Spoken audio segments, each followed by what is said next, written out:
नमस्कार दोस्तों, बहुत बहुत स्वागत है आपका मेरे यूट्यूब चैनल में। तो आइए हम लोग निफ्टी एंड बैंक निफ्टी के अंदर से स्टार्ट करते हैं। तो ये रहा निफ्टी का डेली टाइम फ्रेम का चार्ट। हालांकि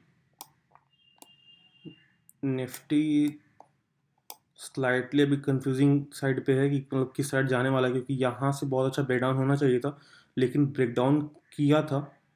डाउन मतलब गैप डाउन ही ओपन हुआ, ब्रेकडाउन किया भी था लेकिन सडन रिवर्स कर गया। और हालांकि इतना सडन रिवर्स नहीं किया, लेकिन बैंक निफ्टी में कुछ खास अच्छी मूवमेंट आ गई थी।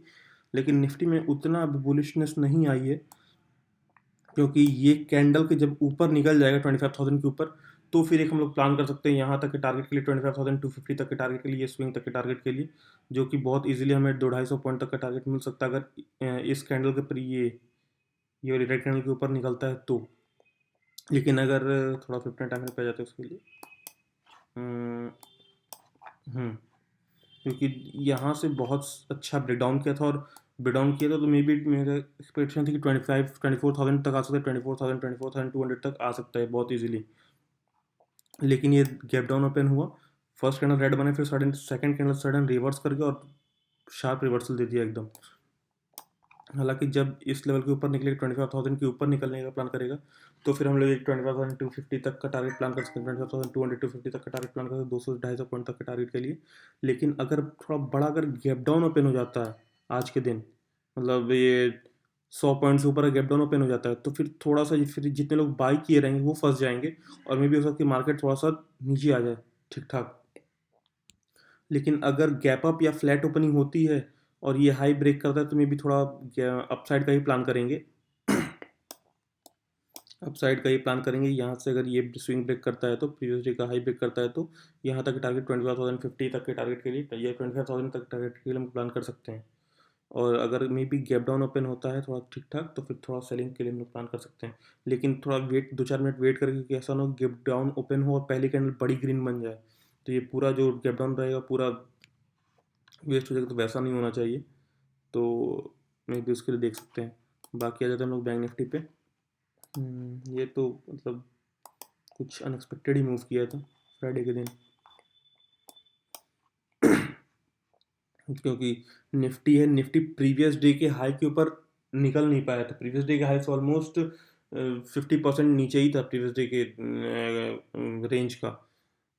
लेकिन है कि बैंक निफ्टी है कि उस प्रीवियस डे के ऊपर क्लोजिंग भी कर दी, और जो स्विंग बना है डब्ल्यू टाइप पैटर्न बहुत इजीली इसमें दिख भी रहा है कि ये स्विंग के ऊपर क्लोज करने में कामयाब हो गया। और हालांकि लोअर लेवल से देखे तो बहुत अच्छी मूवमेंट आई थी फ्राइडे के दिन बैंक निफ्टी में।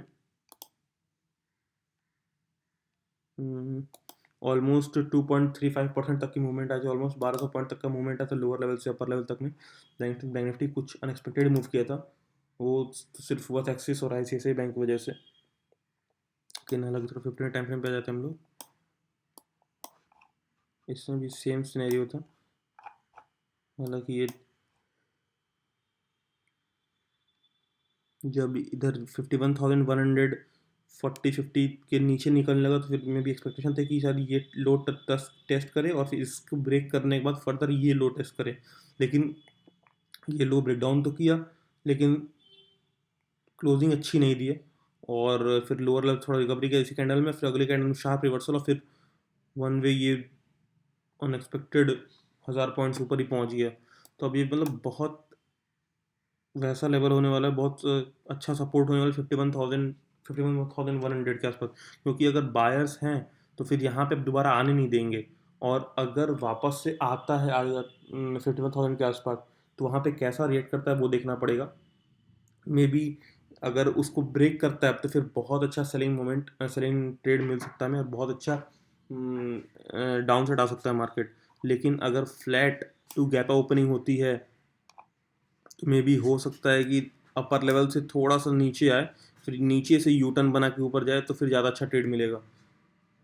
क्योंकि ये एक रेजिस्टेंस तो है 52,350-60 के आसपास, क्योंकि यहीं से शार्प सेलिंग आई थी।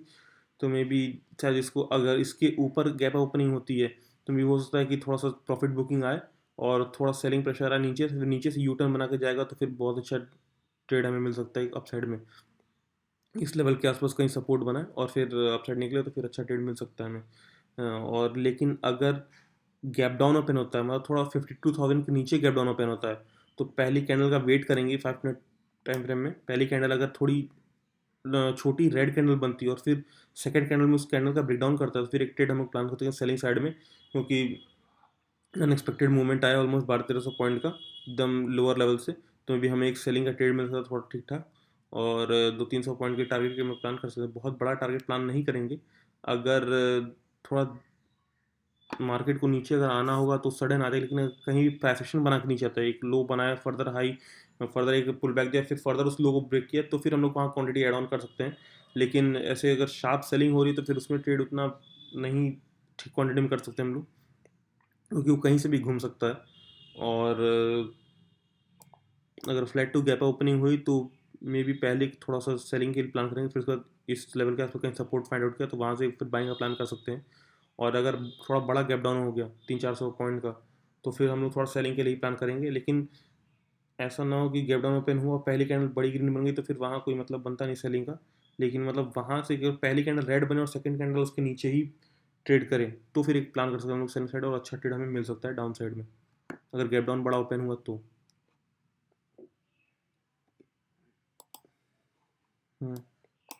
और आज बैंक एक्स की भी एक्सपायरी है, ये भी बहुत ज़्यादा ही अच्छा मूवमेंट किया था। डेली टाइम फ्रेम पे इसको भी देख लेते हैं। ऑलमोस्ट 1.84% मूव किया, और इसमें बहुत अच्छा डब्ल्यू पैटर्न तो दिख ही रहा है, क्योंकि यहाँ से शार्प सेलिंग आई, यहाँ से फिर ऐसे आया, फिर यहाँ पुल बैक, फिर यहाँ फिर डायरेक्ट ब्रेकआउट इस लेवल का 59,070-75 का ब्रेकआउट किया, फिर यहाँ पे 51,330 के आसपास क्लोजिंग दिया है। हालांकि थोड़ा 15 टाइम फ्रेम पे देख लेते हैं इसको, थोड़ा चीज़ें और क्लियर होंगी। हम्म, हम्म, देखिए ये एरिया एक बहुत अच्छा सपोर्ट होने वाला है। अगर मार्केट अपसाइड गैप ओपनिंग होता है और थोड़ा सा अगर डाउन साइड में आता है, क्लोजिंग प्राइस को भी ब्रेक करता है, तो फिर इस लेवल के आसपास हम लोग एक ब्लाइंड बाइंग ट्रेड प्लान कर सकते हैं 15,000 के आसपास। मुझे तो यहाँ से घूम सकता है, क्योंकि ये बहुत अच्छा सपोर्ट है, क्योंकि यहाँ पे पिछले वीक में हालांकि बहुत चीज़ें ऊपर नीचे हुई, बहुत ज़्यादा ही चीज़ें ऊपर नीचे हुई। यहाँ पे काफ़ी कंसोलिडेट किया, फिर यहाँ से इस लेवल का ब्रेकडाउन दिया, फिर ये स्विंग तक आया, और फिर ये स्विंग का ब्रेकडाउन देने के बाद लो ब्रेक करने के बाद फर्दर एक बहुत शार्प रिवर्सल दे दिया। और तो मतलब सेलर को भी पैसा नहीं मिला और बायर को भी पैसा नहीं मिला, क्योंकि जितने लोग यहाँ पे बाई किए होंगे उनका एसएल कटा, फिर जितने लोग यहाँ पे सेल किए होंगे यहाँ पे और लो ब्रेक करने के जितने लोग सेल किए होंगे उनका एसएल कटा, क्योंकि फ्राइडे में बहुत शार्प मोमेंट आ गया अपसाइड में, और हालांकि एकदम रेजिस्टेंस एरिया पे ही है। 1 सेकेंड, ये लेवल मार्क कर देते हैं। हाँ, और यहाँ पे एक गैप है, गैप पेंडिंग है, तो 1 सेकेंड, क्या, हम्म,